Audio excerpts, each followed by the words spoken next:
কেউ আছেন? Hello hello. কে রে? এত রাতে গেট খোলা নিষেধ, সেইটা কি জানা নাই? আসলে এত বৃষ্টি ছিল তাই রাস্তায় আটকে গিয়েছিলাম। আমি নতুন এসেছি, এখানে 601 নাম্বার রুমটায় আজকেই শিফট হব। না, সকালে আইসো, এখন কাউরে এন্ট্রি দেওয়া যাইব না। আমি এখন এত রাতে কোথায় যাব? এই শহরে আমার কেউ নেই। প্লিজ আমাকে আসতে দিন, আর কখনো দেরি করব না। আচ্ছা ঠিক আছে। ঋতু খুব কষ্টে নিজের জিনিসপত্রগুলো নিয়ে ভেতরে প্রবেশ করলো। 601। কত কত বললে? 601। কেন, কোনো সমস্যা হলো নাকি? না না না, মানে না না, কিছু না। এই নাও যাবি। কোন দিকে আমার রুম? আপনি কি কষ্ট করে একটু দেখিয়ে দিতে পারবেন? না না না, আমি পারবো না, আমি ওইদিকে যাব না। এমন আচরণ দেখে ঋতু কিছুটা অবাক হলো। ও আচ্ছা, তাহলে আমাকে যদি বলে দেন রুমটা কোন দিকে, আমি তাহলে খুঁজে নেব। 3 তলার সিঁড়ি দিয়ে গিয়ে সবচেয়ে শেষের রুমটা। আচ্ছা। সে নিজের ভারী জিনিসপত্রগুলো নিয়ে রুমের দিকে চলল। দরজার সামনে আসতেই হঠাৎ সব লাইট বন্ধ হয়ে গেল। আরে লাইটের আবার কি হলো? শেষ পর্যন্ত ইলেকট্রিসিটিও চলে গেল। দরজা খুলতে চারপাশে আলো জ্বলে উঠল, আর সেই আলোতে সে দেখতে পেল ভেতরে কেউ দাঁড়িয়ে আছে। ভয়ে চিৎকার করে উঠল সে। এমন সময় কয়েকটা ইঁদুর দৌড়ে পালালো। পাশের রুম থেকে একটি মেয়ে টর্চ হাতে বেরিয়ে আসলো। এই, কে রে তুই? তোর সাহস তো কম না, আমার রুমের পাশে এসে আমার ঘুমে বাধা দিস। সরি, আসলে হঠাৎ করে ইঁদুর দেখে। এই সময় আবার লাইটগুলো জ্বলে উঠল। তোকে তো নতুন মনে হচ্ছে এখানকার। কে তুই? কোন রুমে এসেছিস? আমি ঋতু, আজকে আপনার পাশের রুমে শিফট হয়েছি। Nice to meet you. হাসি মুখে ঋতু হাত এগিয়ে দিল, কিন্তু মেয়েটি হাত বাড়ালো না। তুই এখনো এখানকার নিয়ম কানুন জানিস না, বুঝলি? কাল আমার সাথে দেখা করবি। বলেই চলে গেল সে। আজব তো, নতুন একটা মানুষের সাথে। আচ্ছা যাই হোক, আমি যাই, ভেতরে গিয়ে বিশ্রাম নিই। সে রুমের ভেতরে প্রবেশ করবে, এমন সময় সে বুঝতে পারলো হায় রে কপাল, পায়েও ব্যথা পেলাম। কষ্ট করে সে ভেতরে চলে গেল। ভেতরে যেতেই দেখতে পেল সবকিছু এলোমেলো, এবং দেয়ালে বিভিন্ন রকম পেন্সিল দিয়ে আঁকাআঁকি করা। প্রচন্ড ময়লা চারপাশটাই। ইস, এখন তো মনে হচ্ছে সব পরিষ্কার করা ছাড়া বিশ্রাম নেওয়াটারও উপায় নেই। কি একটা অবস্থা হয়ে আছে এখানে। ঋতু পরিষ্কারের কাজে লেগে গেল। ঘরেতে তখন রাত 2টো। বাইরে এখনো বৃষ্টি হয়েই যাচ্ছে। সবকিছু পরিষ্কার করে ফেলেছে সে। তারপর শুয়ে পড়ল বিছানায়। কখন যে ঘুমিয়ে পড়ল।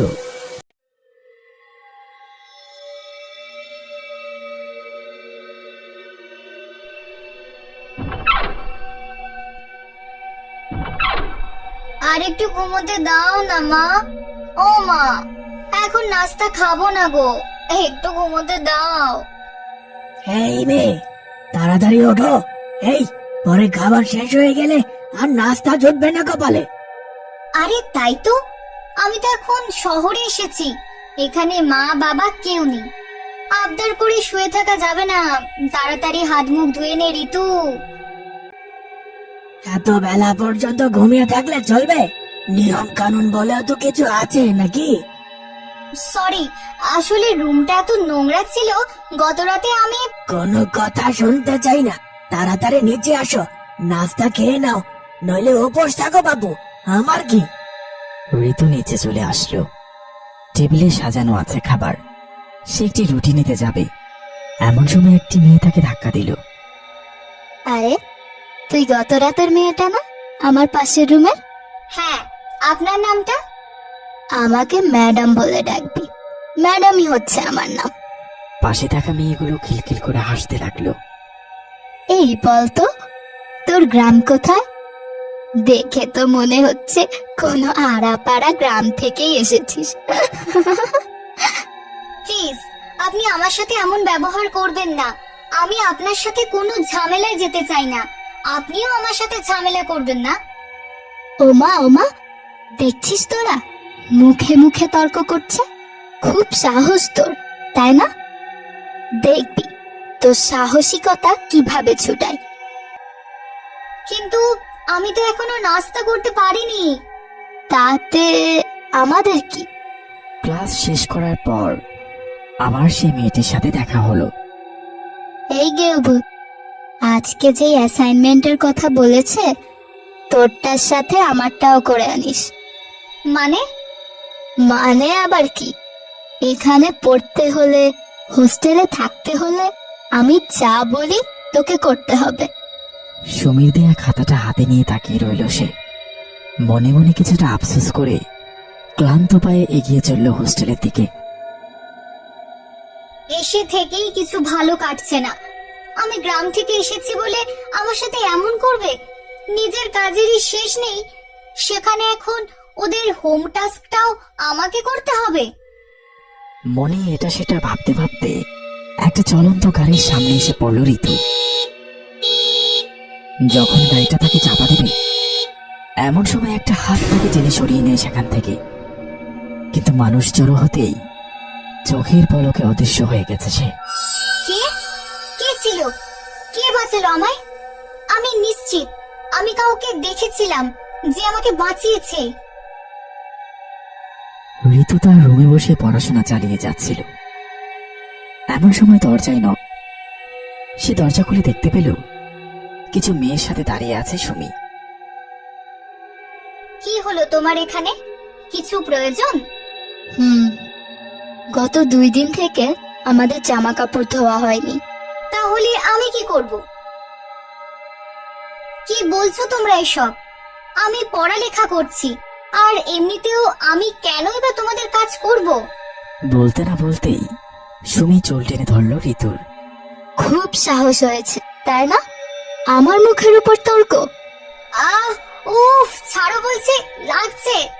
তাড়াতাড়ি গিয়ে সব পরিষ্কার করে আন, নয়তো তোর খবর আছে। আচ্ছা ঠিক আছে, আমার চুল ছাড়ো। সুমি কাপড়গুলো ঋতুর গায়ে ছুঁড়ে মারে।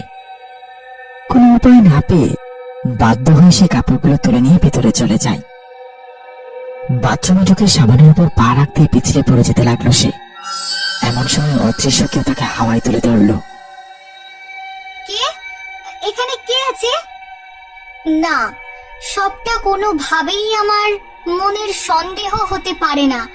আমি নিশ্চিত এখানে আমাকে সাহায্য করার চেষ্টা করছে কেউ। কখনো গাড়ির অ্যাক্সিডেন্ট থেকে, কখনো বাথরুমে পড়ে যাওয়া থেকে। অবশ্যই কেউ আছে, কিন্তু কে সে? আরে, তুমি নতুন মেয়েটা না, 601 নাম্বার রুমের? জি। কবে এলে? কেমন কাটছে দিনকাল?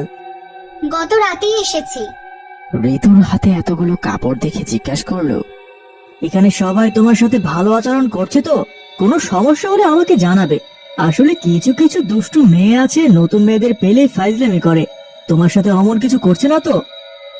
আসলে জি না, আমি ভালো আছি।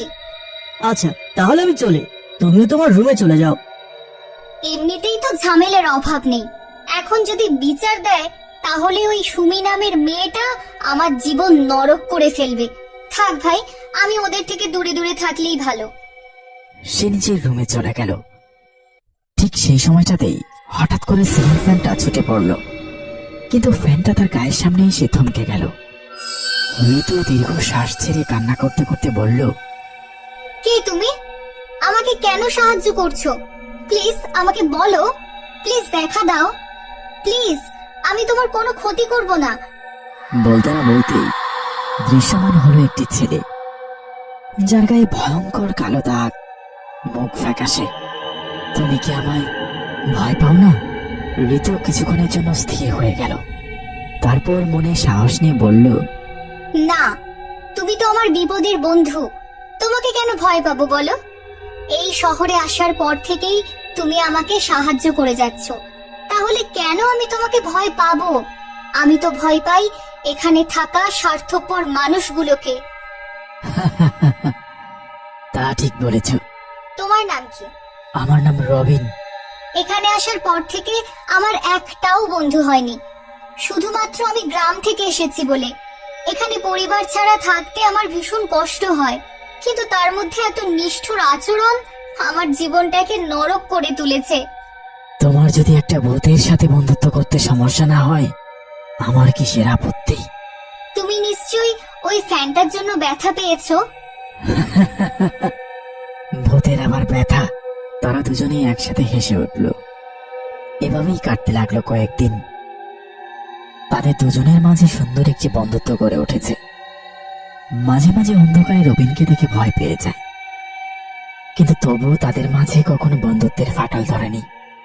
তুমি তো আমায় হার্ট অ্যাটাকে মেরে ফেলবে, আমি ভয় পেয়েছিলাম। কি করব, আমি তো আর দিনের আলো সামনে আসতে পারি না। কি হয়েছে তোমার? তুমি কাঁদছিলে কেন? আর কে? ওই সুমিটা আজ আমার গায়ে পানি ঢেলে দিয়েছিল, আমি ওর কাজ করব না বলেছি বলে। চলো ওকে আজ একটা শিক্ষা দেই। কিন্তু কিভাবে? এমন ভয় দেখাবো আর কখনো কাউকে অত্যাচার করবে না। কাউকে অত্যাচার করার আগে দুবার ভেবে নেবে। এমন অবস্থা করে ছাড়বো একা বাথরুমে যেতেও ভয় পাবে। হ্যাঁ চলো। তারা দুজনেই মিলে গেল সুমির রুমের সামনে। ঋতু দরজার পাশে দাঁড়িয়ে রইল, আর রবিন ভিতরে চলে গেল। ওরে বাবা, এটা কি? বাঁচাও! আয় হায়, আমাকে মেরে ফেললো। কেউ আছো? দরজাটা খুলো, কেউ আছো? একদম উচিত শিক্ষা দিয়েছি। না ভাই, না না, আজ জীবনেও কাউকে দিয়ে নিজের কাজ করাবো না। বরং দরকার হলে আমি নিজে গিয়ে ঋতুর কাজ করে দিয়ে আসবো। প্লিজ আমাকে ছেড়ে দাও। চিৎকার শুনে এগিয়ে এলো ম্যানেজার রাহুল আর সেই বৃদ্ধা। ঋতু, গত রাতে তুমি সুমিকে ভয় লাগাবার কাজে জড়িত ছিলে, তাই না? না মানে সত্যি কথাটা আমাকে বলতে পারো? আমি মূলত আজ সেই কথা জানতে আসিনি। আমি এসেছি তুমি কিভাবে এটা করলে তা জানতে। মানে কিভাবে তুমি সুমিকে ভূতের ভয় দেখালে। স্যার, আপনি যদি কাউকে না বলেন তাহলে বলবো। ওকে। আসলে আমার একটা বন্ধু আছে, ভূত বন্ধু। কি? সত্যি কথা বলছি, ও আমাকে সাহায্য করেছিল গতকাল। ওর নাম কি রবিন? তোমার বন্ধুর নাম কি রবিন? আপনি কি করে জানেন? ঋতু, তুমি হয়তো জানো না, এই জায়গাটায় আগে ছেলেদের হোস্টেল ছিল। মারাত্মক র্যাগিং, মারামারি ছিল এখানকার নিত্যদিনের ঘটনা। কিন্তু একটা পর্যায়ে এর ফল আত্মহত্যা অব্দি পৌঁছায়। তখন এই জায়গাটা বন্ধ করে দেওয়া হয়েছিল। তারপর মেয়েদের এখানে বসবাসের ব্যবস্থা করা হয়েছিল। তোমার রুমটায় গত কয়েক বছর আগে রবিন নামের একটা ছেলে আত্মহত্যা করেছিল। আর তারপর থেকে ওই ছেলের আত্মা সম্পর্কে বিভিন্ন গুজব ছিল আমাদের হোস্টেলে। কিন্তু সময়ের সাথে সাথে মানুষ ওগুলো ভুলে গিয়েছিল। আর তাই তোমাকে আমরা ওই রুমটায় থাকার পারমিশন দিয়েছিলাম।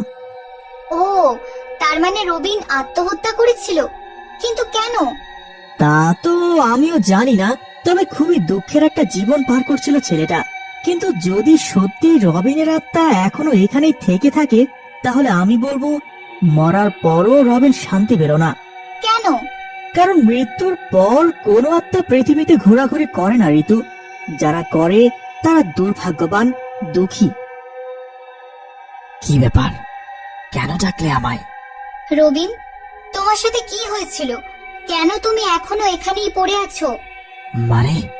মানে তুমি কি এই পৃথিবী থেকে চলে যেতে পারছো না বলেই এখানে ঘোরাঘুরি করছো?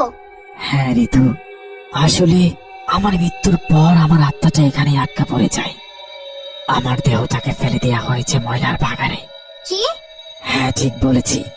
তুমি কেন আত্মহত্যা করেছিলে? না ঋতু, আমি আত্মহত্যা করিনি।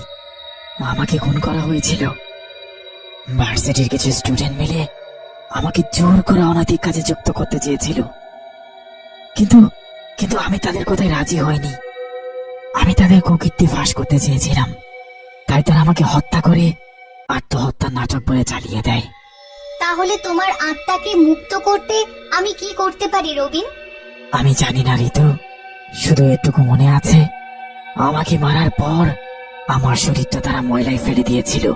আমি খুব প্রার্থনা করতাম কেউ আমাকে সাহায্য করুক, আমি এই অভিশাপ থেকে মুক্তি পেতে চাই। কিন্তু একটা ভূতকে কে সাহায্য করবে? আমার উপস্থিতিতেই সবাই ভয় পেয়ে পালিয়ে যেত। না রবিন, তুমি ভুল করছো। অবশ্যই তুমি আমাকে সাহায্য করেছো, অনেক অনেক বড় সাহায্য করেছো। আমার মনে হচ্ছে সমস্যাটা তোমার মাঝে না, বরং সমস্যাটা আমার মধ্যে। মানে? তোমাকে আমার বন্ধু বানাতে চেয়েছিলাম, যার মাধ্যমে দীর্ঘদিন যাবত তুমি আমার সাথেই পড়ে আছো। তুমি আমাকে প্রতিনিয়ত সাহায্য করে যাচ্ছ, আর যেহেতু আমি এখনো তোমার সাথেই থাকতে চাই, সময় কাটাতে চাই, তাই তোমার সাহায্যের কর্তব্য এখনো শেষ হচ্ছে না। যদি আমি তোমাকে তোমার কর্তব্য থেকে অবসর দিই, তবেই তুমি হয়তো মুক্তি পাবে। তাহলে তো আর কখনোই তুমি আমাকে দেখতে পারবে না। জানি, আমি জানি এটা অনেক বড় একটা সিদ্ধান্ত। এর কারণে আবারও আমি একা হয়ে যাব, কিন্তু আমি আমার বন্ধুকে এভাবে কষ্ট দিতে পারি না রবিন। আমি চাই তুমি ভালো থাকো, শান্তিতে থাকো। রবিনের চোখ বেয়ে পানি ঝরছে। অনেক অনেক দিন আমরা একসাথে ছিলাম বন্ধু, কিন্তু আজ আমি আমাদের এই সম্পর্কের সমাপ্তি করতে চাই। তুমি আমার জন্য যত কিছু করেছো, সবটার জন্য ধন্যবাদ রবিন, অসংখ্য ধন্যবাদ। ঋতুর কথা শেষ হতে হতেই চারপাশ আলোকিত হয়ে উঠল। সে উপলব্ধি করতে পারল ধীরে ধীরে অদৃশ্য হয়ে যাচ্ছে রবিন। বিদায় বন্ধু, আমাকে মুক্তি দেওয়ার জন্য ধন্যবাদ। আমি চিরদিন তোমার কাছে কৃতজ্ঞ থাকবো। ভালো থেকো রবিন, আবারও দেখা হবে আমাদের। ফাঁকা রুমটায় দাঁড়িয়ে রইল ঋতু। তার চোখ দিয়ে কান্না গড়িয়ে পড়তে লাগলো।